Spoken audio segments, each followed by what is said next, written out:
മതത്തിന്റെ വേഷം കെട്ടിയ രാഷ്ട്രീയക്കാരാണ് ജമാഅത്തെ ഇസ്ലാമി എന്നത്. കഴിഞ്ഞ കാലമത്രയും നമ്മുടെ ബോധ്യമാണ്. കേരളത്തിലെ ഓരോ മനുഷ്യർക്കും അത് പരിചയപ്പെടുത്തേണ്ടതില്ലാത്ത വിധത്തില് മതത്തിന്റെ വേഷം കെട്ടിയിട്ട് നമ്മുടെ സമൂഹത്തിൽ മുസ്ലിം സമുദായത്തിന്റെ ഓരോ അജണ്ടകളിലേക്കും കടന്നു കയറുന്ന ഒരു വിഷവിത്തായി ജമാഅത്തെ ഇസ്ലാമി മാറിയിട്ടുണ്ട് എന്നതാണ്.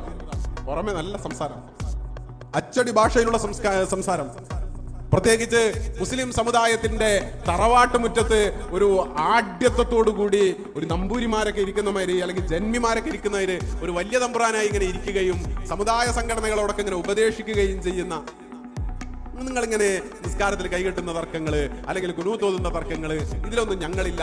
ഞങ്ങൾ ഈ ഇസ്ലാമിക സമൂഹത്തെ ഈ ഉമ്മത്തിന്റെ ഐക്യം ഇതിനെ തെര്യപ്പെടുത്തുക, ഈ ഐക്യത്തിന് വേണ്ടിയിട്ട് പ്രവർത്തിക്കുക, ഇങ്ങനെയൊക്കെ പറഞ്ഞ് സമൂഹത്തെ അങ്കലാപ്പിലാക്കുന്ന ഒരു വിഭാഗത്തിന്റെ പേര് കൂടിയാണ് ജമാഅത്തെ ഇസ്ലാമി. പക്ഷെ ഈ ഒരു പ്രസ്ഥാനത്തിന് ഒരു പ്രത്യേകത ഉണ്ട്. ഇത് ടോയ്ലറ്റിലെ വെള്ളം പോലെ കാരണം അങ്ങോട്ടും ആവില്ല ഇങ്ങോട്ടും ആവില്ല, അതൊരു ലെവലുണ്ട്. ആ ലെവലിലെ അതെന്താവും നിൽക്കും എന്നുള്ളതാണ്. കാരണം ഒരുപാട് ഇന്ത്യയെ സംബന്ധിച്ചിടത്തോളം, ലോക മുസ്ലിങ്ങളെ സംബന്ധിച്ചിടത്തോളം ജമാഅത്തെ ഇസ്ലാമി ഉണ്ടാക്കിയിട്ടുള്ള അപകടങ്ങൾ ചില്ലറയല്ല. വളരെ ശാന്തമായ രീതിയിൽ ഇസ്ലാമിന്റെ പ്രചരണ പ്രവർത്തനങ്ങൾ നടത്താനുള്ള സൗകര്യങ്ങളുള്ള സംവിധാനങ്ങളുള്ള ഒരു കാലത്ത്, ഒരു ലോകത്ത് ഇസ്ലാമിനെ ജനം ഈ വിധം തെറ്റിദ്ധരിക്കുന്നതിൽ ഏറ്റവും വലിയ പങ്ക് വഹിച്ചിട്ടുള്ള ഒരു പ്രസ്ഥാനം കൂടിയാണ് ജമാഅത്തെ ഇസ്ലാമി. അബുൽ അല മൗദൂദി 1941 ജമാഅത്തെ ഇസ്ലാമി ഉണ്ടാക്കിയിട്ട് ഈ നാട്ടിലെ ജനങ്ങളോട് ആദ്യം പറഞ്ഞത്, കൂട്ടരെ, നിങ്ങൾ കാണുന്ന മതമൊന്നുമല്ല യഥാർത്ഥത്തിലുള്ള മതം. അത് ആദ്യം പ്രഖ്യാപിച്ചത്, പാരമ്പര്യമായി എനിക്ക് കിട്ടിയിട്ടുള്ള ഇസ്ലാമാകുന്ന പൂമാലയെ, ഇസ്ലാമാകുന്ന മാലയെ ഞാൻ എന്റെ കഴുത്തിൽ നിന്ന് പൊട്ടിച്ചെറിയുന്നു.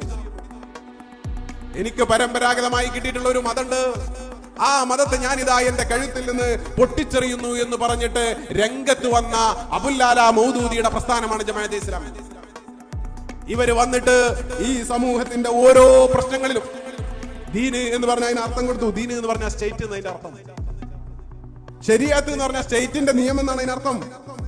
ഇബാദത്ത് എന്ന് പറഞ്ഞു കഴിഞ്ഞാൽ സ്റ്റേറ്റിന്റെ നിയമങ്ങൾ അംഗീകരിക്കുക എന്നാണ് അതിനർത്ഥം. അപ്പൊ നിസ്കാരം, നോമ്പ്, ഹജ്ജ്, സക്കാത്ത് തുടങ്ങിയവ സ്റ്റേറ്റ് സ്ഥാപിക്കാനുള്ള ട്രെയിനിങ് ആകുന്നു, പരിശീലനമാകുന്നു എന്ന് പച്ചക്ക് ഖുതുബാത്തിൽ എഴുതി വെച്ച മനുഷ്യന്റെ പേരാണ് അബുൽ അല മൗദൂദി. ദീൻ എന്ന് പറഞ്ഞാൽ സ്റ്റേറ്റ്, ശരിയാത്ത് സ്റ്റേറ്റ് നിയമങ്ങൾ, നിസ്കാരം, നോമ്പ് എന്നൊക്കെ പറഞ്ഞാൽ അതൊരു സൈനിക പരിശീലനമാണ്. ഇത് കേൾക്കുന്ന ഇതര മതസ്ഥർ ഈ മതത്തെക്കുറിച്ച് പല തെറ്റിദ്ധാരണകളിലും അകപ്പെട്ടതിന്റെ എത്രയോ സംഭവങ്ങൾ നമുക്ക് ധരിക്കാൻ കഴിയും. ഈ ഇസ്ലാമിനെ കുറിച്ച്, മുസ്ലിം സമുദായത്തെ കുറിച്ച് ജമാഅത്തെ ഇസ്ലാമി ഉണ്ടാക്കിയിട്ടുള്ള തെറ്റിദ്ധാരണകൾ വ്യാപകമാണ്. അതൊരു ഭാഗത്ത് നിൽക്കുന്നു. മുസ്ലിം സമുദായത്തിന്റെ ആഭ്യന്തരമായ വിഷയങ്ങളിൽ ഓരോന്നിലും ഇടപെട്ട് ഒരു പത്രവും ഒരു ചാനലും കയ്യിലുണ്ടെന്ന് കരുതി എന്ത് വൃത്തികേടുകളും. നമുക്കൊക്കെ അറിയാം, സമീപ കാലഘട്ടത്തിൽ കേരളത്തിലെ മുസ്ലിങ്ങളുടെ ആധികാരിക പരമോന്നത പണ്ഡിത സഭയായ സമസ്ത കേരള ജംഇയ്യത്തുൽ ഉലമയെ പൊതുസമൂഹത്തിനിടയിൽ അതിന്റെ മാനാഭിമാനങ്ങൾ കളങ്കപ്പെടുത്താൻ ശ്രമിക്കുന്ന വിധത്തിൽ ജമാഅത്തെ ഇസ്ലാമിയുടെ ചാനലുകളിൽ വന്നിട്ടുള്ള വാർത്തകളുടെ തലക്കെട്ട്, അത് പിന്നീടാണ് മറ്റു പല മാധ്യമങ്ങളും ഏറ്റെടുക്കുന്നത്. ഞാൻ പറഞ്ഞു വരുന്നത്, ജമാഅത്തെ ഇസ്ലാമി ഇത് ഇപ്പോൾ രാത്രി എന്ന് പറഞ്ഞാൽ കേരളത്തിലെ മുസ്ലിം സമുദായം ടിക്കറ്റ് കൊടുക്കണം.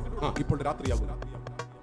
ജമാഅത്തെ ഇസ്ലാമി പറയുകയാണ് ഇപ്പോൾ പകലാകുന്നു, എന്നാൽ കേരളത്തിലെ മുസ്ലിങ്ങൾ ടിക്കറ്റ് കൊടുക്കണം. അതെ, ഇപ്പോൾ പകലാകുന്നു. അല്ലെങ്കിൽ ആ മുസ്ലിം സംഘടനയെ, ആ മുസ്ലിം സംവിധാനങ്ങളെ പച്ചക്ക് ഇല്ലായ്മ ചെയ്യാനുള്ള കുതന്ത്രങ്ങൾ ആവിഷ്കരിക്കുകയും അജണ്ടകൾ ആവിഷ്കരിക്കുകയും ചെയ്യും.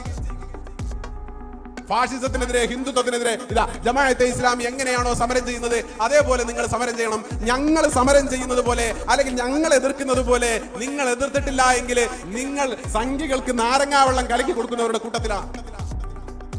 ഇതാണ് ജമാഅത്തെ ഇസ്ലാമിയുടെ ട്യൂണ്. ഞങ്ങൾ ശശി തരൂരിനെ ചൂണ്ടിക്കാണിച്ചിട്ട് പറയാണ് അയാൾ ഹിന്ദുത്വയുടെ ആളാണെന്ന് ജമാഅത്തെ ഇസ്ലാമി പറഞ്ഞാൽ കേരളത്തിലെ മുസ്ലിങ്ങൾ അംഗീകരിക്കണം. അതെ, നിങ്ങൾ പറഞ്ഞതുപോലെ അയാൾ ഹിന്ദുത്വത്തിന്റെ ആളാണ്.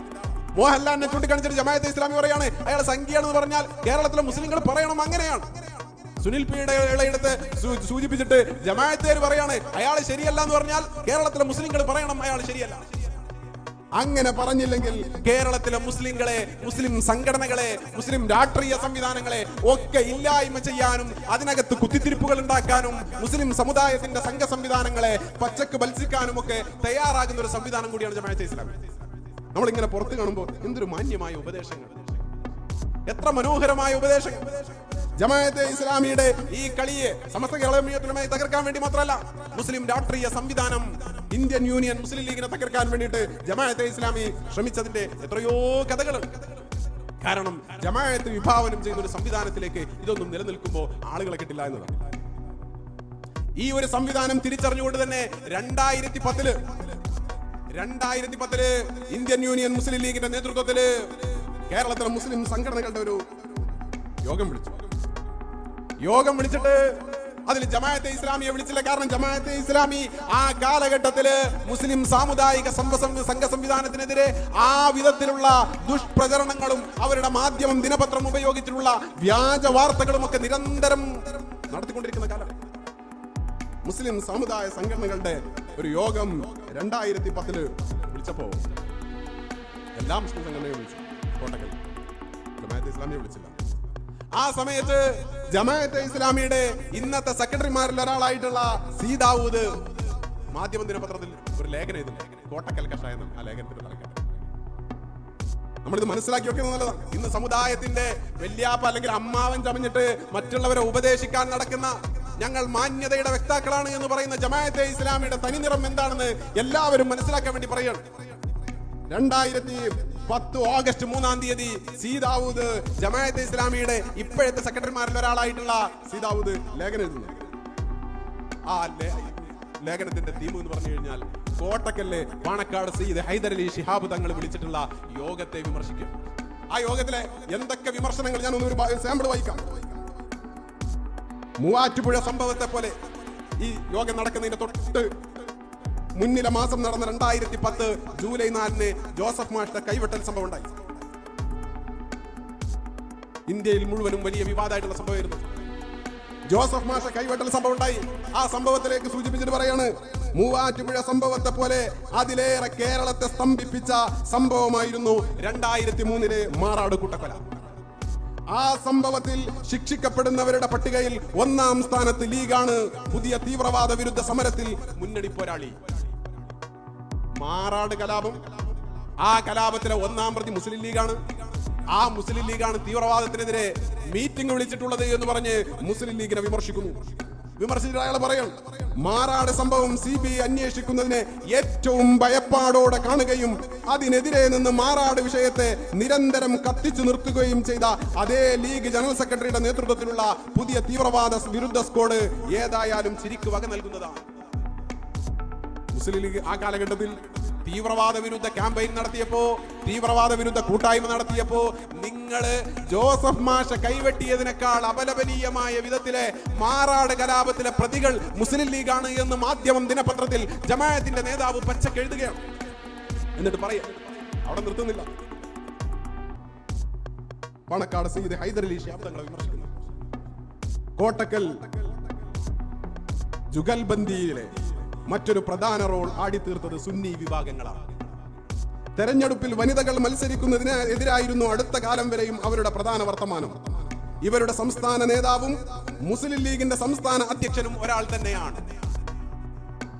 പരമാവധി സ്ത്രീകളെ മത്സരിപ്പിക്കുക എന്ന ലീഗ് അജണ്ടയും പരമാവധി സ്ത്രീകളെ വീട്ടിൽ അടച്ചുപൂട്ടിയിടുക എന്ന സുന്നി അജണ്ടയും ഒരേ സമയം വിജയിപ്പിക്കുക എന്നതാണ് അദ്ദേഹത്തിന്റെ അഥവാ പാണക്കാട് സയ്യിദ് ഹൈദരലി ശിഹാബ് തങ്ങളുടെ മിടുക്ക്.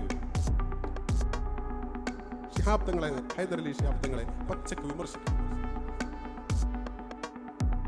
ഇങ്ങനെ ഓരോ ഘട്ടത്തിലും മുസ്ലിം സാമുദായിക സംവിധാനങ്ങളെ തകർക്കാൻ, മുസ്ലിങ്ങളുടെ പൊതുകൂട്ടായ്മകളെ തകർക്കാൻ, മുസ്ലിം ഉമ്മത്തിനിടയിലെ ഓരോ വിഷയങ്ങൾ വലിച്ചിട്ടിട്ട് വിവാദങ്ങളും കുത്തിത്തിരിപ്പുകളും ഉണ്ടാക്കാൻ ഏതു കാലത്തും ശ്രമിച്ചിട്ടുള്ള ഒരു സംവിധാനത്തിന്റെ പേര് കൂടിയാണ് പ്രിയപ്പെട്ടവരെ ജമാഅത്തെ ഇസ്ലാമി. ഇന്ന് നമ്മുടെ മുമ്പിൽ വന്നിട്ട് വളരെ മാന്യമായ രീതിയിൽ ഇങ്ങനെ ഉപദേശങ്ങൾ തരുമ്പോൾ മുസ്ലിം സംഘടനകളെ നിങ്ങൾ അങ്ങനെ ആകണം, നിങ്ങൾ ഇങ്ങനെ ആകണം, ഞങ്ങൾ ഫാഷിസത്തിനെതിരാണ്, ഞങ്ങൾ മറ്റുള്ളവർക്കെതിരാണ് എന്നൊക്കെ പറഞ്ഞ് കൊണ്ടു നടക്കുന്നത്